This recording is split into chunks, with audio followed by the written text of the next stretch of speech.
എല്ലാ ഉദ്യോഗാർത്ഥികൾക്കും PSC മാസ്റ്ററിൻ്റെ മറ്റൊരു വീഡിയോയിലേക്ക് സ്വാഗതം. നമ്മളിന്ന് അടിയന്തരാവസ്ഥയെക്കുറിച്ചാണ് പറയുന്നത്. വളരെ ഇമ്പോർട്ടൻ്റ് ആയിട്ടുള്ളൊരു ടോപ്പിക്കാണ്. ഓക്കെ, അപ്പോൾ അടിയന്തരാവസ്ഥയുടെ കാര്യങ്ങൾ നമ്മൾ ഡീറ്റെയിൽ ആയിട്ട് ഇന്ന് പറഞ്ഞു പോവുകയാണ്. 1975 ജൂൺ 25 രാഷ്ട്രപതി ഫക്രുദ്ദീൻ അലി അഹമ്മദ് ആഭ്യന്തര അടിയന്തരാവസ്ഥ പ്രഖ്യാപിച്ചതോടെയാണ് സ്വതന്ത്രാനന്തരം കണ്ട ഏറ്റവും വലിയ രാഷ്ട്രീയ പ്രതിസന്ധി ഇന്ത്യ നേരിട്ടത്.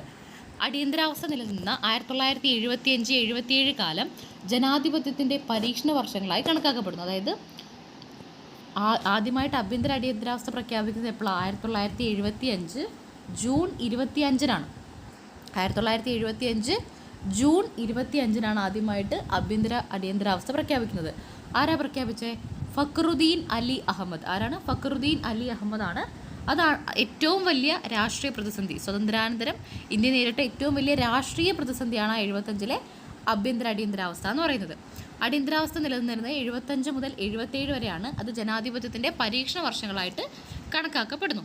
ഓക്കെ, രാജ്യത്തു നിന്നുണ്ടാകുന്ന ആഭ്യന്തരമോ ബാഹ്യമോ ആയ രാഷ്ട്രീയ സാമ്പത്തിക ഭരണ മേഖലകളിലെ സംഘർഷാവസ്ഥകളെ തുടർന്ന്, അതായത് യുദ്ധം, പ്രകൃതിക്ഷോഭം, സായുധ കലാപം, ബാഹ്യാധിനിവേശം തുടങ്ങിയ ഗൗരവമായ വിഷയങ്ങൾ ഭരണഘടന അനുസൃതമായി രാഷ്ട്രപതിക്ക് പൗരന്മാരുടെ മൗലികാവകാശങ്ങളിൽ ചില നിയന്ത്രണങ്ങൾ ഏർപ്പെടുത്താം. അതായത് രാജ്യത്തിനുണ്ടാകുന്ന ആഭ്യന്തരം രാജ്യത്തിൻ്റെ അകത്ത് അല്ലെങ്കിൽ ബാഹ്യമോ ആയ രാഷ്ട്രീയ സാമ്പത്തിക ഭരണ മേഖലകളിലെ സംഘർഷം, രാഷ്ട്രീയമാവാം, സാമ്പത്തികമാകാം, ഭരണമേഖലകളിലെ സംഘർഷാവസ്ഥകളെ തുടർന്ന്, അതായത് യുദ്ധമോ പ്രകൃതിക്ഷോഭമോ സായുധ കലാപമോ ബാഹ്യാധിനിവേശം തുടങ്ങിയ വിഷയങ്ങളിൽ ഭരണഘടന അനുസൃതമായി രാഷ്ട്രപതിക്ക് എന്ത് ചെയ്യാം? മൗലിക അവകാശങ്ങളിൽ ചില നിയന്ത്രണങ്ങൾ ഏർപ്പെടുത്താം. അത്തരം സമയങ്ങളിൽ ഭരണ സംവിധാനം താൽക്കാലികമായി റദ്ദു ചെയ്യുകയും ആ സംവിധാനത്തിൻ്റെതായ അവകാശങ്ങളിൽ ചില മാറ്റങ്ങൾ വരുത്തുകയും ചെയ്യാം. ഇതാണ് അടിയന്തരാവസ്ഥ എന്നതുകൊണ്ട് അർത്ഥമാക്കുന്നത്. അപ്പോൾ അടിയന്തരാവസ്ഥ എന്ന് പറഞ്ഞാൽ എന്താ? ചില പ്രശ്നങ്ങൾ അവിടെ ഉണ്ടാവുകയാണ്. യുദ്ധമോ അല്ലെങ്കിൽ സായുധ കലാപമോ പ്രകൃതിക്ഷോഭമോ ബാഹ്യാധിനിവേശമോ ഉണ്ടാവുന്നതിൻ്റെ ഭാഗമായിട്ട് നമ്മുടെ ജനങ്ങളുടെ മൗലിക അവകാശങ്ങളുടെ മേൽ എന്ത് ചെയ്യാം? ചില നിയന്ത്രണങ്ങൾ ഏർപ്പെടുത്താം. അതിൻ്റെ ഭാഗമായിട്ട് അപ്പോൾ ഉണ്ടായിരുന്ന ഭരണ സംവിധാനം താൽക്കാലികമായി റദ്ദു ചെയ്യുകയും എന്ത് ചെയ്യുക? പുതിയൊരു സംവിധാനം വരികയും ചെയ്യുന്നു. ഇതിനെയാണ് നമ്മൾ അടിയന്തരാവസ്ഥ എന്ന് പറയുന്നത്. ഇതുവഴി ആ സമയത്ത് നേരിടുന്ന പ്രത്യേക അവസ്ഥയാണ് അരക്ഷിതാവസ്ഥ. അല്ലെങ്കിൽ അരക്ഷിതാവസ്ഥ നേരിടാൻ രാജ്യത്തെ പ്രാപ്തമാക്കുക എന്നതാണ് ലക്ഷ്യം. അതായത് അപ്പോൾ ഉണ്ടാവുന്ന ആ സമയത്തെ നേരിടുന്ന പ്രത്യേകാവസ്ഥ നേരിടാൻ രാജ്യത്തെ പ്രാപ്തമാക്കുക എന്നുള്ളതാണ് അടിയന്തരാവസ്ഥ കൊണ്ടുള്ള ലക്ഷ്യം എന്ന് പറയുന്നത്. ഇന്ത്യൻ ഭരണഘടനയുടെ ഭാഗം 18 പ്രതിസന്ധി ഘട്ടങ്ങളിൽ രാജ്യത്തിൻ്റെ ആഭ്യന്തര ഭദ്രത ഉറപ്പുവരുത്തുന്നതിനായുള്ള വ്യവസ്ഥകൾ പറയുന്നുണ്ട്. അതായത് അടിയന്തരാവസ്ഥയെക്കുറിച്ച് പറയുന്ന ഭാഗമാണ് ഭാഗം 18. ഈ ഭാഗത്താണ് അടിയന്തരാവസ്ഥയെക്കുറിച്ച് പ്രതിപാദിക്കുന്നത്. ഭാഗം 18 എന്ത് ചെയ്യുന്നത്? അടിയന്തരാവസ്ഥയെക്കുറിച്ച് പ്രതിപാദിക്കുന്നത്. ദേശീയ അടിയന്തരാവസ്ഥ പ്രഖ്യാപിക്കാൻ രാഷ്ട്രപതിക്ക് അധികാരം നൽകുന്ന ഭരണഘടനാ അനുച്ഛേദമാണ് 352. ഓക്കെ, ദേശീയ അടിയന്തരാവസ്ഥയെ പറ്റി പറയുന്ന അനുച്ഛേദം ഏതാ? അല്ലെങ്കിൽ ദേശീയ അടിയന്തരാവസ്ഥ പ്രഖ്യാപിക്കാൻ രാഷ്ട്രപതിക്ക് അധികാരം നൽകുന്ന അനുച്ഛേദമാണ് 352. അനുച്ഛേദം 353 എഫക്റ്റ് ഓഫ് പ്രൊക്ലമനേഷൻ ഓഫ് എമർജൻസി ആണുള്ളത്. അതായത് ഇതിൻ്റെ എഫക്റ്റ്, ദേശീയ അടിയന്തരാവസ്ഥയുടെ എഫക്റ്റിനെ പറ്റി പറയുന്നതാണ് 353. Okay, effect of proclamation of emergency. അപ്പോൾ 352 എന്താ? ദേശീയ അടിയന്തരാവസ്ഥ പ്രഖ്യാപിക്കാനുള്ള രാഷ്ട്രപതിയുടെ അധികാരം. 353 എന്താ? Effect of proclamation of emergency ആണ്. ഇനി ഭരണഘടനയുടെ ഭാഗം 18 അനുച്ഛേദം 352 മുതൽ 360 വരെയും അനുച്ഛേദം 250 അടിയന്തരാവസ്ഥ പ്രതിപാദിക്കുന്നുണ്ട്. അപ്പം 352 മുതൽ 360 വരെ മാത്രമല്ല 250 എന്ത് ചെയ്യുന്നുണ്ട്? അടിയന്തരാവസ്ഥ പ്രതിപാദിക്കുന്നുണ്ട്. അടിയന്തരാവസ്ഥ കാലത്ത് ഒരു നിശ്ചിത കാലയളവിലേക്ക് നിയമനിർമ്മാണം നടത്താൻ വരെ രാഷ്ട്രപതിക്ക് അധികാരമുണ്ട്. അതായത് അടിയന്തരാവസ്ഥ കാലത്ത് ഒരു നിശ്ചിത കാലയളവിലേക്ക് നിയമനിർമ്മാണം നടത്താൻ നിയമനിർമ്മാണം നടത്താൻ വരെ രാഷ്ട്രപതിക്ക് അധികാരമുണ്ട്. അപ്പോൾ 352 മുതൽ 360 വരെയുള്ള അനുച്ഛേദത്തിലും 250 അനുച്ഛേദത്തിലും അടിയന്തരാവസ്ഥ പറയുന്നുണ്ട്. 352 എന്ന് പറഞ്ഞാൽ ദേശീയ അടിയന്തരാവസ്ഥയാണ്. 353 എന്ന് പറഞ്ഞാൽ എഫക്റ്റ് ഓഫ് പ്രൊക്ലമേഷൻ ഓഫ് എമർജൻസിയാണ്. ഇനി ദേശീയ അടിയന്തരാവസ്ഥ കാലത്ത് ആർട്ടിക്കിൾ 20, 21 എന്നിവ ഉറപ്പു നൽകുന്ന മൗലിക അവകാശങ്ങൾ നിർത്തിവെക്കുന്നതിൽ ഭരണഘടനാ പരിധി ഏർപ്പെടുത്തിയിട്ടുണ്ട്. അതായത് 20, 21 എന്താക്കാൻ പറ്റില്ല? അടിയന്തരാവസ്ഥ കാലത്ത് നിർത്തലാക്കാൻ പറ്റില്ല. 20 എന്താ? ഒരു കുറ്റവാളിയുടെ സംരക്ഷണവുമായി ബന്ധപ്പെട്ടതും. 21 എന്താ? നമ്മുടെ മൗലികാവകാശമായ എന്താണ്? ജീവൻ സംരക്ഷിക്കാനുള്ള അവകാശം അല്ല 21 എന്ന് പറയുന്നത്. രണ്ടും എന്ത് ചെയ്യാൻ പറ്റില്ല? റദ്ദ് ചെയ്യാൻ പറ്റില്ല. പൗരസ്വാതന്ത്ര്യത്തിനുള്ള അടിസ്ഥാന അവകാശമായ സ്വാതന്ത്ര്യത്തിനുള്ള അവകാശമാണിത്. സ്വാതന്ത്ര്യത്തിനുള്ള അവകാശമാണ് 20ഉം 21ഉം. സൈനിക ഭരണത്തിന് അല്ലെങ്കിൽ നിയമത്തിന് കീഴിലുള്ള പ്രദേശങ്ങളിലുള്ളവർക്കൊഴികെ ജീവിക്കാനും വ്യക്തി സ്വാതന്ത്ര്യത്തിനുമുള്ള അവകാശമാണ് ആർട്ടിക്കിൾ 21. എന്താണ്? സൈനിക ഭരണത്തിന് അല്ലെങ്കിൽ നിയമത്തിന് കീഴിലുള്ള പ്രദേശങ്ങളിൽ ഒഴികെയുള്ളവർക്ക് കേട്ടോ. സൈനിക ഭരണം അതുപോലെ നിയമത്തിന് കീഴിലുള്ള പ്രദേശങ്ങളിൽ ഒഴികെയുള്ളവർക്ക് ജീവിക്കാനും വ്യക്തി സ്വാതന്ത്ര്യത്തിനുള്ള അവകാശമാണ് ആർട്ടിക്കിൾ 21. കുറ്റാരോപിതരായവരുടെ അവകാശങ്ങൾ സംരക്ഷിക്കുന്നതാണ് ആർട്ടിക്കിൾ 20. ഇത് രണ്ടും അടിയന്തരാവസ്ഥ കാലത്ത് സംരക്ഷിക്കപ്പെടും. ഇപ്പോൾ അടിയന്തരാവസ്ഥ കാലത്ത് സംരക്ഷിക്കപ്പെടുന്ന ആർട്ടിക്കിളാണ് 20, 21. എത്ര തരം അടിയന്തരാവസ്ഥകളുണ്ട്? 3 തരത്തിലുള്ള അടിയന്തരാവസ്ഥകളുണ്ട്. ഏതൊക്കെയാ? ദേശീയ അടിയന്തരാവസ്ഥ, സംസ്ഥാന അടിയന്തരാവസ്ഥ, സാമ്പത്തിക അടിയന്തരാവസ്ഥ. ദേശീയ അടിയന്തരാവസ്ഥ അല്ലെങ്കിൽ നാഷണൽ എമർജൻസി രാജ്യമൊന്നാകെ ഒരു വിദേശാക്രമണമോ ആഭ്യന്തര സായുധ കലാപങ്ങളോ മറ്റോ നേരിടുമ്പോഴുണ്ടാകുന്ന അരക്ഷിതാവസ്ഥ മറികടക്കാൻ രാജ്യവ്യാപകമായി ആർട്ടിക്കിൾ 358 പ്രകാരം പ്രഖ്യാപിക്കുന്നതാണ് ദേശീയ അടിയന്തരാവസ്ഥ. അതായത് രാജ്യത്ത് മൊത്തം എന്ത് ചെയ്യുക? ഒന്നെങ്കിൽ വിദേശാക്രമണം അല്ലെങ്കിൽ ആഭ്യന്തര സായുധ കലാപം എന്ന് എടുത്തു പറഞ്ഞിട്ടുണ്ട്. ഓക്കെ, അപ്പോൾ വിദേശാക്രമണം അല്ലെങ്കിൽ ആഭ്യന്തര സായുധ കലാപം ഉണ്ടാകുന്ന സമയത്ത് അരക്ഷിതാവസ്ഥ മറികടക്കാൻ വേണ്ടി ആർട്ടിക്കിൾ 352 പ്രകാരം പ്രഖ്യാപിക്കുന്ന അടിയന്തരാവസ്ഥയാണ് ദേശീയ അടിയന്തരാവസ്ഥ. ഇതിന് സമയപരിധിയില്ല. ദേശീയ അടിയന്തരാവസ്ഥയ്ക്ക് എന്തില്ല? സമയപരിധിയില്ല. നോട്ട് ചെയ്യുക, നമ്മൾ സ്റ്റേറ്റ്മെൻറ്റിൽ ചോദിക്കാൻ സാധ്യതയുണ്ട്. അപ്പോൾ ദേശീയ അടിയന്തരാവസ്ഥയ്ക്ക് സമയപരിധിയില്ല. ആകെ 3 തവണയാണ് ഇന്ത്യയിൽ ദേശീയ അടിയന്തരാവസ്ഥ പ്രഖ്യാപിച്ചത്. എത്ര തവണ പ്രഖ്യാപിച്ചിട്ടുണ്ട്? 3 തവണ ദേശീയ അടിയന്തരാവസ്ഥ പ്രഖ്യാപിച്ചിട്ടുണ്ട്. 352 ആർട്ടിക്കിൾ രാജ്യമൊട്ടാകെ എന്താ? ആഭ്യന്തര സായുധ കലാപം അല്ലെങ്കിൽ വിദേശാക്രമണം ഉണ്ടാകുന്ന സമയത്ത് 352 പ്രകാരം പ്രഖ്യാപിക്കുന്നതാണ്. സമയപരിധി ഇല്ല. ആകെ 3 തവണയാണ് നിലവിൽ എന്ത് ചെയ്തത്? ദേശീയ അടിയന്തരാവസ്ഥ പ്രഖ്യാപിച്ചിട്ടുള്ളത്. ഇനി സംസ്ഥാന അടിയന്തരാവസ്ഥ അല്ലെങ്കിൽ രാഷ്ട്രപതി ഭരണം. സംസ്ഥാന അടിയന്തരാവസ്ഥ അല്ലെങ്കിൽ എന്ത് പറയുന്നു? രാഷ്ട്രപതി ഭരണം.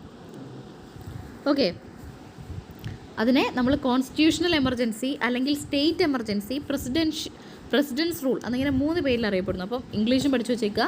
ഒന്നെങ്കിൽ സംസ്ഥാന അടിയന്തരാവസ്ഥ അല്ലെങ്കിൽ രാഷ്ട്രപതി ഭരണം, അതിന് ഇംഗ്ലീഷ് എന്താ? പ്രസിഡൻസ് റൂള്, അല്ലെങ്കിൽ സ്റ്റേറ്റ് എമർജൻസി, അതും അല്ലെങ്കിൽ കോൺസ്റ്റിറ്റ്യൂഷണൽ എമർജൻസി എന്നറിയപ്പെടുന്നത് എന്താ? സംസ്ഥാന അടിയന്തരാവസ്ഥയാണ്. ഏതെങ്കിലും ഒരു സംസ്ഥാനത്ത് ഭരണഘടന അനുസൃതമായി സുസ്ഥിര ഭരണം നടപ്പിലാക്കാൻ കഴിയാത്ത സാഹചര്യമുണ്ടെന്ന് രാഷ്ട്രപതിക്ക് ബോധ്യപ്പെട്ടാൽ സംസ്ഥാന ഗവർണറുടെ ഉപദേശമനുസരിച്ചോ അല്ലാതെയോ അവിടെ അടിയന്തരാവസ്ഥ പ്രഖ്യാപിക്കുന്നതിനും അവിടുത്തെ ഭരണം ഏറ്റെടുക്കുന്നതിനും രാഷ്ട്രപതിക്ക് അധികാരമുണ്ട്. അതായത് ഒരു സംസ്ഥാനത്ത് ഒരു സുസ്ഥിര ഭരണം കാഴ്ചവെക്കുന്നില്ല എങ്കിൽ ഒന്നെങ്കിൽ ഗവർണറുടെ ശുപാർശ പ്രകാരം അല്ലെങ്കിൽ രാഷ്ട്രപതിക്ക് നേരിട്ട് അവിടെ അടിയന്തരാവസ്ഥ പ്രഖ്യാപിക്കാനും ഭരണം ഏറ്റെടുക്കാനുള്ള അധികാരം ഉണ്ട്. ഓക്കെ, ഭരണഘടനയുടെ 356 വകുപ്പിൽ ഇത് വ്യവസ്ഥ ചെയ്തിരിക്കുന്നു. അപ്പോൾ ഏത് വകുപ്പിലാണ് സംസ്ഥാന അടിയന്തരാവസ്ഥ അല്ലെങ്കിൽ കോൺസ്റ്റിറ്റ്യൂഷണൽ എമർജൻസി പറഞ്ഞേക്കുന്നതെന്ന് ചോദിച്ചാൽ 356 വകുപ്പ് 352 പ്രകാരമുള്ള ദേശീയ അടിയന്തരാവസ്ഥയിൽ നിന്ന് രാഷ്ട്രപതി ഭരണത്തിന് ചില വ്യത്യാസങ്ങളുണ്ട്. ദേശീയ അടിയന്തരാവസ്ഥ കാലാവധി ഇല്ല എന്നാണ് നമ്മൾ പറഞ്ഞത് അല്ലേ? ദേശീയ അടിയന്തരാവസ്ഥയ്ക്ക് എന്തില്ല? കാലാവധി ഇല്ല. എന്നാൽ സംസ്ഥാന അടിയന്തരാവസ്ഥയ്ക്ക് ചില മാറ്റങ്ങളുണ്ട്. 3 വർഷമാണ് ഇതിൻ്റെ പരമാവധി കാലാവധി. ഒരു സംസ്ഥാന അടിയന്തരാവസ്ഥൻ്റെ പരമാവധി കാലാവധി എത്രയാണ്? 3 വർഷം. ഈ പ്രഖ്യാപനം ദേശീയ അടിയന്തരാവസ്ഥയെ പോലെ മൗലികാവകാശങ്ങളെ സാരമായി ബാധിക്കില്ല. എന്ത് ചെയ്യുക? സംസ്ഥാന അടിയന്തരാവസ്ഥ എന്ന് പറഞ്ഞാൽ ദേശീയ അടിയന്തരാവസ്ഥ പോലെ എന്ത് ചെയ്യില്ല? മൗലികാവകാശങ്ങളെ സാരമായിട്ട് ബാധിക്കില്ല. കേരളത്തിൽ ഈ വകുപ്പ് ഒട്ടേറെ തവണ എന്ത് ചെയ്തിട്ടുണ്ട്? പ്രയോഗിച്ചിട്ടുണ്ട്. അപ്പം സംസ്ഥാന അടിയന്തരാവസ്ഥ അല്ലെങ്കിൽ സ്റ്റേറ്റ് എമർജൻസി, കോൺസ്റ്റിറ്റ്യൂഷണൽ എമർജൻസി അല്ലെങ്കിൽ രാഷ്ട്രപതി ഭരണം 356 ആർട്ടിക്കിൾ പ്രകാരമാണ് അല്ലേ? അതായത് രാഷ്ട്രപതിക്ക് ഒന്നെങ്കിൽ ഗവർണറുടെ നിർദ്ദേശപ്രകാരം അല്ലെങ്കിൽ രാഷ്ട്രപതിക്ക് നേരിട്ട് ഒരു സംസ്ഥാനത്ത് സുസ്ഥിര ഭരണം കാഴ്ചവെക്കുന്നില്ല എങ്കിൽ അടിയന്തരാവസ്ഥ പ്രഖ്യാപിക്കാനും ഭരണം ഏറ്റെടുക്കാനുള്ള അധികാരം ഉണ്ട്. പിന്നെ എന്താ നമ്മൾ പറഞ്ഞേ? ദേശീയ അടിയന്തരാവസ്ഥയെ പോലെയല്ല സംസ്ഥാന അടിയന്തരാവസ്ഥയിൽ വരുമ്പോൾ രാഷ്ട്രപതിയുടെ അധികാരങ്ങളിൽ ചില മാറ്റമുണ്ട്. എന്താ? അവിടെ കാലാവധി ഇല്ലായിരുന്നു. ഇവിടെ 3 വർഷമാണ് പരമാവധി കാലാവധി എന്ന് പറഞ്ഞിട്ടുണ്ട്. അതുപോലെ തന്നെ മൗലികാവകാശങ്ങളെ ഇത് സാരമായി ബാധിക്കില്ല. ഓക്കെ, ഇനി സാമ്പത്തിക അടിയന്തരാവസ്ഥ 360 വകുപ്പിൽ വ്യവസ്ഥ ചെയ്തിരിക്കുന്നതാണ് സാമ്പത്തിക അടിയന്തരാവസ്ഥ അഥവാ ഫിനാൻഷ്യൽ എമർജൻസി. രാജ്യത്ത് മൊത്തമായോ ഭാഗികമായോ സാമ്പത്തിക സുസ്ഥിരാവസ്ഥ അപകടത്തിലാണെന്ന് രാഷ്ട്രപതിക്ക് ബോധ്യപ്പെട്ടാൽ പ്രഖ്യാപിക്കുന്നതാണെന്ത്? സാമ്പത്തിക അടിയന്തരാവസ്ഥ. രാജ്യത്ത് മൊത്തമായോ അല്ലെങ്കിൽ ഭാഗികമായോ ഒരു സാമ്പത്തിക സുസ്ഥിരാവസ്ഥ അപകടത്തിലാണെന്ന് രാഷ്ട്രപതിക്ക് തോന്നിക്കഴിഞ്ഞാലാണ് എന്ത്? സാമ്പത്തിക അടിയന്തരാവസ്ഥ. എന്നാൽ ഈ പ്രഖ്യാപനം പുറപ്പെടുവിച്ച് 2 മാസത്തിനകം പാർലമെൻറ്റിൽ അവതരിപ്പിച്ച് ഇരുസഭകളും അംഗീകരിക്കേണ്ടതാണ്. സാമ്പത്തിക അടിയന്തരാവസ്ഥ പ്രഖ്യാപനം പുറപ്പെടുവിച്ച് 2 മാസത്തിനുള്ളിൽ എന്ത് ചെയ്യണം? പാർലമെൻറ്റ് ഇരുസഭകളും അംഗീകരിക്കണം. കാലപരിധിയൊന്നുമില്ല. സാമ്പത്തിക അടിയന്തരാവസ്ഥ ഇതുവരെ ഇന്ത്യയിൽ പ്രഖ്യാപിച്ചിട്ടില്ല. അപ്പോൾ കാലാവധി ഇല്ലാത്ത അടിയന്തരാവസ്ഥകളാണ് ദേശീയ അടിയന്തരാവസ്ഥയും സാമ്പത്തിക അടിയന്തരാവസ്ഥയും. 3 വർഷം മാക്സിമം കാലാവധി ഉള്ളതാണ് സംസ്ഥാന അടിയന്തരാവസ്ഥ. ഈ സാമ്പത്തിക അടിയന്തരാവസ്ഥ എന്ത് ചെയ്തിട്ടില്ല, ഇന്ത്യയിൽ പ്രഖ്യാപിച്ചിട്ടില്ല. ഇത് എന്ത് ചെയ്യണം, ഇതിനൊരു കണ്ടീഷൻ ഉണ്ട്. എന്താ, ഇത് പറഞ്ഞതിന് ശേഷം 2 മാസത്തിനുള്ളിൽ ഇരു സഭകളും എന്ത് ചെയ്തിരിക്കണം, ഇത് പാസ്സാക്കിയിരിക്കണം. ഏതാ സാമ്പത്തിക അടിയന്തരാവസ്ഥയെ പറ്റി പറയുന്ന ആർട്ടിക്കിൾ 360.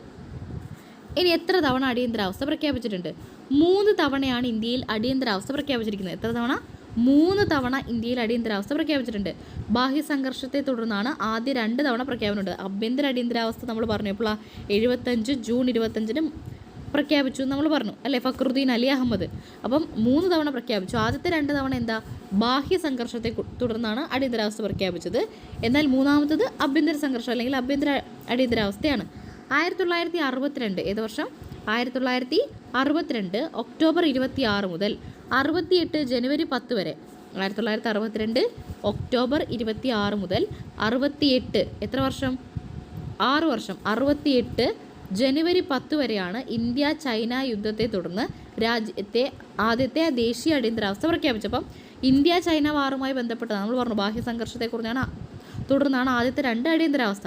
അപ്പോൾ ഇന്ത്യ ചൈന വാർ 1962 ഉണ്ടായി. അപ്പോൾ 62 ഒക്ടോബർ 26 മുതൽ 68 6 വർഷം 68 ജനുവരി 10 വരെയാണ് ആദ്യത്തെ അടിയന്തരാവസ്ഥ ഉണ്ടായിരുന്നത്. ഇനി രണ്ടാമത്തെ അടിയന്തരാവസ്ഥ എപ്പോഴാണ്? 71 ഡിസംബർ 3 മുതൽ 71 ഡിസംബർ 3 മുതൽ 17 വരെ കുറച്ച് ദിവസം. 1971 ഡിസംബർ 3 മുതൽ ഡിസംബർ 17 വരെ പാകിസ്ഥാൻ യുദ്ധത്തെ തുടർന്ന് രാഷ്ട്രപതി VV ഗിരിയാണ് രണ്ടാമത്തെ അടിയന്തരാവസ്ഥ പ്രഖ്യാപിച്ചത്. അപ്പോൾ രണ്ടാമത്തെ അടിയന്തരാവസ്ഥ പ്രഖ്യാപിച്ചത് VV ഗിരി. 70 ഡിസംബർ 3 മുതൽ ഡിസംബർ 17 വരെ ഇന്ത്യ പാക് യുദ്ധത്തെ തുടർന്നാണ്. ഇനി 75 ജൂൺ 25 മൂന്നാമത്തെ അടിയന്തരാവസ്ഥ പ്രധാനമന്ത്രി ഇന്ദിരാഗാന്ധിയുടെ ഭരണകാലത്താണ്. അപ്പോൾ ഇന്ത്യയിൽ എത്ര തവണ അടിയന്തരാവസ്ഥ പ്രഖ്യാപിച്ചു? 3 തവണ. ആദ്യത്തെ 2 ബാഹ്യാക്രമണം, മൂന്നാമത്തത് ആഭ്യന്തര കലാപം മൂലമാണ് അല്ലെങ്കിൽ ആഭ്യന്തര വ്യവസ്ഥയിലുള്ള മാറ്റം മുതലാണ് എന്ത് ചെയ്തത്, അടിയന്തരാവസ്ഥ പ്രഖ്യാപിച്ചത്. ആദ്യത്തേത് 62 ഒക്ടോബർ 26 മുതൽ 68 ജനുവരി 10 വരെ ആരാണ്? നമ്മുടെ C രാധാകൃഷ്ണനാണ് എന്ത് ചെയ്യുന്നത്, അടിയന്തരാവസ്ഥ പ്രഖ്യാപിക്കുന്നത്. എന്തുമായി ബന്ധപ്പെട്ട? ഇന്ത്യ ചൈന വാർ. രണ്ടാമത്തെ 1971 ഡിസംബർ 3 മുതൽ ഡിസംബർ 17 വരെയാണ് ഇന്ത്യ പാക് വാർ. മൂന്നാമത്തെ 75 ജൂൺ 25 മുതലാണ് ആരാണ്? ഇന്ദിരാഗാന്ധിയുടെ കാലത്താണ്. ഇനി 75 അടിയന്തരാവസ്ഥയെ പ്രതിപാദിച്ചുകൊണ്ട് ഒട്ടേറെ സാഹിത്യ സൃഷ്ടികളും സിനിമകളും ഉണ്ടായിട്ടുണ്ട്. സുധീർ മിശ്രയുടെ ഹസാരോൻ ഗ്വാഷിയൻ ഐസി എന്ന സിനിമ, രോഹിൻസ്റ്റൺ മിശ്രയുടെ എ ഫൈൻ ബാലൻസ് എന്ന പുസ്തകം, സൽമാൻ റുഷ്ദിയുടെ മിഡ് നൈറ്റ്സ് ചിൽഡ്രൻ, രാഹി മസൂമിൻ്റെ ഹിന്ദി നോവലായ ഖത്ര ബി ആർസു, ബാലു മഹേന്ദ്രയുടെ മലയാള സിനിമ യാത്ര എന്നിവ 1975 അടിയന്തരാവസ്ഥയുമായി ബന്ധപ്പെട്ടതാണ്. മലയാള സിനിമ എന്തായാലും അടിയന്തരാവസ്ഥ കാലത്തുള്ളത് ഇമ്പോർട്ടൻ്റ് ആയിരിക്കും. ഏതാ സിനിമയുടെ പേര്? യാത്ര. ആരുടെയാ? ബാലു മഹേന്ദ്രയുടെ യാത്ര. മഹേന്ദ്ര സ്കൂട്ടറിൽ നമ്മൾ യാത്രയില്ലേ? അപ്പോൾ ബാലു മഹേന്ദ്രയുടെ യാത്രയാണ് 75 അടിയന്തരാവസ്ഥയുമായി ബന്ധപ്പെട്ട് മലയാള സിനിമ എന്ന് പറഞ്ഞാൽ. പിന്നെ ഇമ്പോർട്ടൻ്റ് ആയിട്ട് എന്താ വരിക? സൽമാൻ റുഷ്ദീൻ്റെ സിനിമ ഏതാ? മിഡ് നൈറ്റ്സ് ചിൽഡ്രൻ സൽമാൻ റുഷ്ദീൻ്റെ എന്താണ്? 75 അടിയന്തരാവസ്ഥയുമായി ബന്ധപ്പെട്ടതാണ്.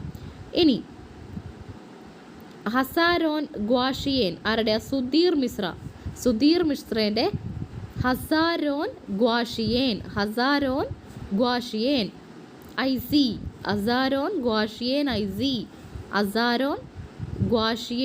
ഐസി ആരുടെ? സുധീർ മിശ്രയുടെയാണ്. ഇനി രോഹിൻറ്റൺ മിസ്ട്രിയുടെ എ ഫൈൻ ബാലൻസ് എന്ന അടിയന്തരാവസ്ഥയുമായി ബന്ധപ്പെട്ടത് ആരുടെ? രോഹിൻസ്റ്റൺ മിസ്ട്രി. ഓക്കെ. സൽമാൻ റുഷ്ദീൻ്റെ എന്താ? Midnight's children. രാഹി മാസൂമിൻ്റെ ഖത്ര ബി ആർസു. രാഹി മാസൂമിൻ്റെ ഖത്ര ബി ആർസു. അപ്പോൾ ഈ സിനിമകളൊക്കെ അടിയന്തരാവസ്ഥയുമായി ബന്ധപ്പെട്ടാണ് എന്തായാലും ഓർത്തിരിക്കണം. എന്താ? ഒന്ന് ദ ഫൈൻ ബാലൻസ് ഉണ്ട്, അതുപോലെ തന്നെ മിഡ് നൈറ്റ് ചിൽഡ്രൻസ് ഉണ്ട്, യാത്രയുണ്ട്, ഹസാരോൻ ഗ്വാഷിയൻ ഐസി ഉണ്ട്, അതുപോലെ തന്നെ എ ഫൈൻ ബാലൻസ് നമ്മൾ പറഞ്ഞു. പിന്നെന്താ ഉള്ളത്? ഖത്ര ബി ആർസു. ഇതിൽ മലയാള സിനിമ ഏതാ? യാത്രയാണ്. അത് ബാലു മഹേന്ദ്രേൻ്റെയാണ്. അതുപോലെ തന്നെ നമ്മുടെ സൽമാൻ റുഷ്ദീൻ്റെയാണ് മിഡ് നൈറ്റ് ചിൽഡ്രൻ എന്ന് പറയുന്നത്. പിന്നെന്താ പറഞ്ഞത് നമ്മൾ? ഫൈൻ ബാലൻസ് ആരുടെയാ? രോഹിൻസ്റ്റൺ മിസ്ട്രിയുടെ ഫൈൻ ബാലൻസ്, ഹസാരോൺ ഗ്വാഷിയൻ ഐസി എന്ന സിനിമ ആരുടെ? സുധീർ മിശ്ര. ഹസാരോൺ ഗ്വാഷിയൻ ഐസി സുധീർ മിശ്ര. ഓക്കെ. പിന്നെ കത്ര ബിയാർസു രാഹി മസൂമിൻ്റെയാണ്. ഇനി പശ്ചാത്തലം. 1971 നടന്ന പൊതു തെരഞ്ഞെടുപ്പിൽ കോൺഗ്രസ് പാർട്ടി കൃത്രിമം കാട്ടിയെന്നും മറ്റും ആരോപിച്ച് അലഹബാദ് ഹൈക്കോടതിയിൽ രാജ് നാരായൺ കേസ് കൊടുത്തു. അപ്പോൾ 71 ഒരു പൊതു തെരഞ്ഞെടുപ്പ് നടന്നിട്ടുണ്ട്. അതിൽ കോൺഗ്രസ് പാർട്ടി എന്ത് ചെയ്തു? കൃത്രിമത്വം കാട്ടി എന്നും പറഞ്ഞിട്ട് രാജ് നാരായൺ അലഹബാദ് കോടതിയിൽ, ഏത് കോടതിയിലാണ്? അലഹബാദ് കോടതിയിൽ ഒരു കേസ് കൊടുത്തു. 1974 ജനുവരിയിൽ ഗുജറാത്തിൽ വിലക്കയറ്റത്തിൽ പ്രതിഷേധിച്ച് വലിയ രീതിയിലുള്ള ജനകീയ മുന്നേറ്റമുണ്ടായി. മൊറാർജി, അതായത് 75 അടിയന്തരാവസ്ഥയുടെ പശ്ചാത്തലമാണ് പറയുന്നത്. ഓക്കെ. 74 ജനുവരിയിൽ എന്ത് ചെയ്തു? ഗുജറാത്തിലെ വിലക്കയറ്റത്തിൽ പ്രതിഷേധിച്ച് വലിയ രീതിയിലുള്ള ജനകീയ മുന്നേറ്റമുണ്ടായി. മൊറാർജി ദേശായി ആയിരുന്നു നേതൃത്വ സ്ഥാനത്തായിരുന്നു.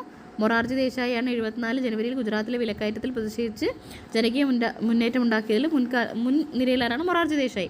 പ്രതിഷേധം കനത്തതോടെ ഇന്ദിരാഗാന്ധി നിയമസഭ പിരിച്ചുവിട്ട് ഗുജറാത്തിൽ രാഷ്ട്രപതി ഭരണം ഏർപ്പെടുത്തി.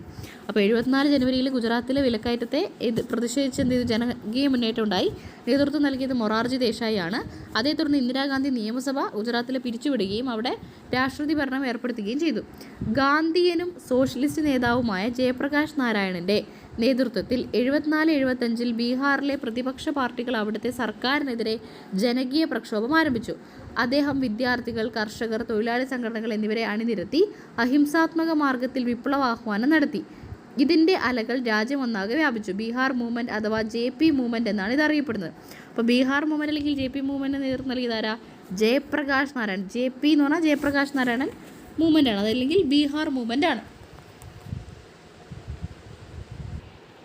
അതിലെന്താ പറഞ്ഞത്? 74-75 ബീഹാറിലെ പ്രതിപക്ഷ പാർട്ടികൾ അവിടുത്തെ സർക്കാരിനെതിരെ ജനകീയ പ്രക്ഷോഭം ആരംഭിച്ചു. ജയപ്രകാശ് നാരായണൻ്റെ നേതൃത്വത്തിൽ അദ്ദേഹം വിദ്യാർത്ഥികൾ, കർഷകർ, തൊഴിലാളി സംഘടന എന്നിവരെ അണിനിരത്തി അഹിംസാ മാർഗത്തിൽ വിപ്ലവാഹ്വാനം നടത്തി. ഇതാണ് JP മൂവ്മെൻറ്റ് അല്ലെങ്കിൽ ബീഹാർ മൂവ്മെൻറ്റ് എന്നറിയപ്പെടുന്നത് 74-75. ഇതും എന്ത് ചെയ്തിട്ടുണ്ട്? അടിയന്തരാവസ്ഥയ്ക്ക് കാരണമായിട്ടുണ്ട്. ഇനി ഇക്കാലത്ത് തന്നെ ഗുജറാത്ത് സംസ്ഥാന തെരഞ്ഞെടുപ്പിൽ കോൺഗ്രസ് പരാജയപ്പെട്ടു. ഇക്കാലത്ത് ഗുജറാത്തിലെ സംസ്ഥാന തെരഞ്ഞെടുപ്പിൽ എന്ത് ചെയ്തു? കോൺഗ്രസ് പരാജയപ്പെട്ടു. തിരഞ്ഞെടുപ്പിൽ കൃത്രിമം, സർക്കാർ വസ്തുവകൾ തിരഞ്ഞെടുപ്പ് പ്രചാരണത്തിനായി ഉപയോഗിക്കൽ എന്നിങ്ങനെയുള്ള ആരോപണങ്ങളെ മുൻനിർത്തി അലഹബാദ് ഹൈക്കോടതിയിൽ നടന്ന കേസിൽ ജസ്റ്റിസ് സിൻഹ 75 ജൂണിൽ പ്രസ്താവിച്ച വിധിയിൽ ഇന്ദിരാഗാന്ധി കുറ്റക്കാരിയായി. തെരഞ്ഞെടുപ്പ് വിധിയും റായ്ബറേലിയിൽ നിന്നുള്ള ലോക്സഭാ സീറ്റും പ്രധാനമന്ത്രി പദവും കോടതി റദ്ദാക്കി. 6 വർഷത്തേക്ക് തെരഞ്ഞെടുപ്പിൽ മത്സരിക്കുന്നതിൽ നിന്ന് വിലക്ക് ഏർപ്പെടുത്തി. അതായത് നമ്മൾ നേരത്തെ പറഞ്ഞിട്ടുണ്ടായിരുന്നു 74 ഗുജറാത്തിൽ വിലക്കയറ്റത്തെ തുടർന്ന് ഇന്ദിരാഗാന്ധി നിയമസഭ പിരിച്ചുവിട്ട് ഗുജറാത്തിൽ രാഷ്ട്രപതി ഭരണം ഏർപ്പെടുത്തി എന്ന് പറഞ്ഞു. അതിൻ്റെ ഭാഗമായിട്ട് പിന്നെ നടന്ന തെരഞ്ഞെടുപ്പിൽ അവിടെ കോൺഗ്രസ് പരാജയപ്പെടുകയും ചെയ്തു എന്ന് പറഞ്ഞു. പിന്നെ 71 എന്ത് ചെയ്തിട്ടുണ്ട്? കോൺഗ്രസ് പാർട്ടി കൃത്രിമം കാട്ടി ആരോപിച്ച് അലഹബാദിലെ രാജ് നാരായൺ എന്ത് ചെയ്തിട്ടുണ്ട്? ഒരു കേസ് കൊടുത്തിട്ടുണ്ട്. അതിൻ്റെ വിധി 75 എന്ത് ചെയ്തു? ജൂണിൽ ജസ്റ്റിസ് സിൻഹ പ്രഖ്യാപിച്ചു അലഹബാദ് കോടതിയിൽ ഇന്ദിരാഗാന്ധി കുറ്റക്കാരിയാണെന്നും 6 വർഷത്തേക്ക് ഇനി മത്സരിക്കാൻ പറ്റില്ല എന്നും അതുപോലെ തന്നെ അവരുടെ ബറേലിയിൽ നിന്നുള്ള അവരുടെ ലോക്സഭാ സീറ്റും പ്രധാനമന്ത്രി പദവും കോടതി റദ്ദാക്കുകയും ചെയ്തു. പ്രധാനമന്ത്രി പദവും റദ്ദാക്കി, റായ്ബറേലിയിൽ നിന്നുള്ള ലോക്സഭാ സീറ്റും റദ്ദാക്കി. 6 വർഷത്തേക്ക് മത്സരിക്കുന്ന എന്ത് ചെയ്തു? വിലക്കും ഏർപ്പെടുത്തി. വിധിയിൽ തെരഞ്ഞെടുപ്പിലെ കൃത്രിമം പോലുള്ള ഗൗരവമേറിയ കുറ്റാരോപണങ്ങൾ കോടതി തള്ളിയതിനെ തുടർന്ന് ജനങ്ങളുടെ സംഘടിത സമരങ്ങൾ രാജ്യമാകെ വ്യാപിച്ചു. മൊറാർജി ദേശായി, ജയപ്രകാശ് നാരായൺ എന്നിവരുടെ നേതൃത്വത്തിൽ ഡൽഹിയിലും പ്രധാനമന്ത്രിയുടെ വസതിയിലും ചേർന്ന് ജനങ്ങൾ തിങ്ങി. പിന്നീട് സുപ്രീം കോടതി അപ്പീലിൽ അവർക്ക് താൽക്കാലിക സ്റ്റേ അനുവദിക്കുകയും ചില വ്യവസ്ഥകൾക്ക് വിധേയമായി പ്രധാനമന്ത്രി പദം തുടരാമെന്ന് വിധിക്കുകയും കൂടി ചെയ്തതോടെ ജനങ്ങളുടെ പ്രതിഷേധം കനത്തു. ഇതൊക്കെയാണ് 1975 അടിയന്തരാവസ്ഥ കാലത്തിൻ്റെ കാരണങ്ങൾ എന്ന് പറഞ്ഞാൽ. അതായത് 71 രാജ് നാരായണൻ അലഹബാദ് കോടതിയിൽ കേസ് കൊടുത്തു. അതിൻ്റെ ഭാഗമായി 75 ജസ്റ്റിസ് സിൻഹ വിധി പ്രഖ്യാപിക്കുകയും അത് ഇന്ദിരാഗാന്ധി കുറ്റക്കാരിയാണെന്ന് പറയുകയും 6 വർഷത്തേക്ക് മത്സരിക്കാൻ പറ്റില്ല, റായ്ബറേലിയിൽ നിന്നുള്ള നിയമസഭാ അംഗത്വം വരെ ലോക്സഭാ സീറ്റും അതുപോലെ പ്രധാനമന്ത്രി പദവും പോകുമെന്ന് പറഞ്ഞു. പക്ഷെ പിന്നീട് എന്ത് ചെയ്തു? ചില അപ്പീലിൻ്റെ ഭാഗമായിട്ട് അതിൽ സ്റ്റേ അനുവദിക്കുകയും ചില വ്യവസ്ഥകൾക്ക് വിധേയമായി പ്രധാനമന്ത്രി തുടരാമെന്നും പറഞ്ഞു. അത് ജനങ്ങളുടെ പ്രതിഷേധം കൂട്ടി. അതുപോലെ തന്നെ ഗുജറാത്തിൽ എന്ത് ചെയ്തിട്ടുണ്ട്? ഗുജറാത്തിലെ പ്രശ്നം കാരണം അവിടെ എന്ത് ചെയ്തു, ഇന്ദിരാഗാന്ധി നിയമസഭ പിരിച്ചുവിട്ട് രാഷ്ട്രപതി ഭരണം ഏർപ്പെടുത്തി. പക്ഷേ പിന്നീട് നടന്ന ഗുജറാത്തിലെ ഇലക്ഷനിൽ ആര് പരാജയപ്പെട്ടു? കോൺഗ്രസ് പരാജയപ്പെട്ടു. അതുപോലെ തന്നെ പിന്നെന്താ നമ്മൾ പറഞ്ഞേ, 74 ഗുജറാത്തിലെ വിലക്കയറ്റത്തിൽ പ്രതിഷേധിച്ച് വലിയ രീതിയിലുള്ള ജനകീയ മുന്നേറ്റം ഉണ്ടായി. മൊറാർജി ദേശായിയുടെ നേതൃത്വത്തിലാണ് പ്രതിഷേധം കനത്തതോടെയാണ് എന്ത് ചെയ്തത്, ഇന്ദിരാഗാന്ധി നിയമസഭ പിരിച്ചുവിടുന്നത്. പിന്നെ 74-75 ബീഹാറിൽ പ്രതിപക്ഷ പാർട്ടികൾ അവിടുത്തെ സർക്കാരിനെതിരെ ജനകീയ പ്രക്ഷോഭം ആരംഭിച്ചിട്ടുണ്ടായിരുന്നു. ഇതിനെയാണ് ബീഹാർ മൂവ്മെൻറ്റ് അല്ലെങ്കിൽ JP മൂവ്മെൻറ്റ് എന്ന് പറയുന്നത്. ഇത് ജയപ്രകാശ് നാരായണൻ്റെ നേതൃത്വത്തിലാണ്. ഇത്രയും കാരണങ്ങൾ കൊണ്ടാണ് എന്ത് ചെയ്ത് 75-ലെ, അതായത് ജനങ്ങളുടെ മൊത്തം രോഷം കൂടി, അതിൻ്റെ ഭാഗമായിട്ടാണ് അടിയന്തരാവസ്ഥ പ്രഖ്യാപിക്കുന്നത്. ഇനി 75-ലെ അടിയന്തരാവസ്ഥ. അലഹബാദ് ഹൈക്കോടതി അന്നത്തെ പ്രധാനമന്ത്രിയായിരുന്ന ഇന്ദിരാഗാന്ധിയുടെ തെരഞ്ഞെടുപ്പ് അസാധുവാക്കുകയും ജയപ്രകാശ് നാരായണൻ്റെ നേതൃത്വത്തിൽ രാജ്യവ്യാപകമായി ജനാധിപത്യ പ്രക്ഷോഭം ആരംഭിക്കുകയും ചെയ്ത സാഹചര്യത്തിലാണ് രാഷ്ട്രപതി ഫക്രുദ്ദീൻ അലി അഹമ്മദ് പ്രധാനമന്ത്രി ഇന്ദിരാഗാന്ധിയുടെ ഉപദേശത്തെ തുടർന്ന് 75-ൽ അടിയന്തരാവസ്ഥയിൽ ഒപ്പുവെച്ചത്. അപ്പോൾ 1975-ൽ അടിയന്തരാവസ്ഥ എന്നാണ്. അലഹബാദ് ഹൈക്കോടതി അന്നത്തെ പ്രധാനമന്ത്രിയായിരുന്ന ഇന്ദിരാഗാന്ധിയുടെ തെരഞ്ഞെടുപ്പ് അസാധുവാക്കി. അലഹബാദ് ഹൈക്കോടതി എന്ത് ചെയ്തു, ഇന്ദിരാഗാന്ധിയുടെ തെരഞ്ഞെടുപ്പ് അസാധുവാക്കി. ജയപ്രകാശ് നാരായണൻ്റെ നേതൃത്വത്തിൽ രാജ്യവ്യാപകമായി ജനാധിപത്യ പ്രക്ഷോഭം ആരംഭിക്കുകയും ചെയ്ത സാഹചര്യത്തിൽ ഫക്രുദ്ദീൻ അലി അഹമ്മദ് പ്രധാനമന്ത്രി ഇന്ദിരാഗാന്ധിയുടെ ഉപദേശത്തോടുകൂടി 75-ൽ അടിയന്തരാവസ്ഥ പ്രഖ്യാപിച്ചു. രാജ്യസുരക്ഷാ ഭീഷണി, സമരങ്ങളും പ്രതിഷേധവും മൂലം ഉണ്ടായ രാജ്യത്തിൻ്റെ സ്തംഭനാവസ്ഥ, രാജ്യസമ്പദ് വ്യവസ്ഥയുടെ തകർച്ച, കാർഷികോൽപാദനം, വ്യാവസായികോൽപാദനം, കയറ്റുമതി എന്നിവയിലെ മന്ദഗതി എന്നിവയൊക്കെ മറികടക്കുക എന്ന ദേശീയ രാഷ്ട്രീയ താല്പര്യങ്ങളാണ് അടിയന്തരാവസ്ഥ പ്രഖ്യാപനത്തിൽ ലക്ഷ്യമെന്നാണ് പറയുന്നത്. പ്രത്യേകിച്ച് കാരണമൊന്നും ഉണ്ടായില്ല. അപ്പോൾ എന്തൊക്കെയാണ് ഇന്ദിരാഗാന്ധിനെ പുറത്താക്കിയതിൻ്റെ ഭാഗമായിട്ടാണ്. അപ്പം രാജ്യസുരക്ഷാ ഭീഷണി, അതുപോലെ സമരം, പ്രതിഷേധം, അങ്ങനെ രാജ്യത്തിൻ്റെ സ്തംഭനാവസ്ഥ, സമ്പദ് വ്യവസ്ഥയുടെ തകർച്ച, കാർഷികോൽപാദനം, വ്യാവസായികോൽപാദനം, കയറ്റുമതി എന്നിവയിലെ മന്ദഗതിയൊക്കെയാണ് അടിയന്തരാവസ്ഥ പ്രഖ്യാപിക്കാനുള്ള കാരണം എന്നാണ് പറഞ്ഞത്. പ്രധാനമന്ത്രി ഇന്ദിരാഗാന്ധി ആയിരുന്നു ഉത്തരവുകൾ പുറപ്പെടുവിക്കാനും തെരഞ്ഞെടുപ്പുകളും പൗരാവകാശങ്ങളും റദ്ദാക്കാനുമുള്ള അധികാരം നൽകിയത്. ഇന്ത്യയിലുടനീളം അനേകം മനുഷ്യാവകാശ ലംഘനത്തിന് ഈ അടിയന്തരാവസ്ഥ വഴിവെച്ചു. ജനാധിപത്യ നിശ്ചലാവസ്ഥയിലായി, രാഷ്ട്രീയ എതിർപ്പുകൾ അടിച്ചമർത്തപ്പെട്ടു. നേതാക്കളായ ജയപ്രകാശ് നാരായൺ, മൊറാർജി ദേശായി, JB കൃപലാനി, ചരൺ സിംഗ്, ചന്ദ്രശേഖർ, അടൽ ബിഹാരി വാജ്പേയി, ലാൽകൃഷ്ണ അദ്വാനി സമരാനുകൂലികളെയും അറസ്റ്റ് ചെയ്ത് പ്രതിപക്ഷ രാഷ്ട്രീയ പാർട്ടികൾ ഇതിനെതിരെ ശബ്ദമുയർത്തിയവർക്ക് അവരെ അറസ്റ്റ് ചെയ്യിച്ചു. അതുപോലെ മാത്രമല്ല പ്രതിപക്ഷ രാഷ്ട്രീയ പാർട്ടികളെ നിരോധിക്കുകയും ചെയ്തു. പത്രസ്ഥാപനങ്ങളിൽ മേൽ നിയന്ത്രണം ഏർപ്പെടുത്തി. അപ്പോൾ പത്രസ്ഥാപനങ്ങളിലും എന്ത് ചെയ്തിട്ടുണ്ട്, ഈ അടിയന്തരാവസ്ഥ നിയന്ത്രണം ഏർപ്പെടുത്തി. പുതിയ നിയമനിർമ്മാണങ്ങൾ നടന്നു. തങ്ങളുടെ ആശയപ്രചരണത്തിനായി ദൂരദർശൻ ഉൾപ്പെടെയുള്ള പൊതു, സ്വകാര്യ, റേഡിയോ, ടെലിവിഷൻ, പത്രമാധ്യമങ്ങൾ ഉപയോഗിച്ചു. അതായത് പത്രങ്ങളിൽ നിയന്ത്രണം ഏർപ്പെടുത്തി, അതുപോലെ പുതിയ നിയമങ്ങൾ നടപ്പിലാക്കി, അതുപോലെ തന്നെ അവരുടെ ആശയങ്ങൾ പ്രചരിക്കാൻ വേണ്ടി ദൂരദർശനും പൊതു, സ്വകാര്യ, റേഡിയോ, ടെലിവിഷൻ, പത്രമാധ്യമങ്ങൾ ഉപയോഗിച്ചു. കുടുംബാസൂത്രണത്തിൻ്റെ ഭാഗമായി നിർബന്ധിത വന്ധീകരണ പരിപാടികൾ നടത്തി.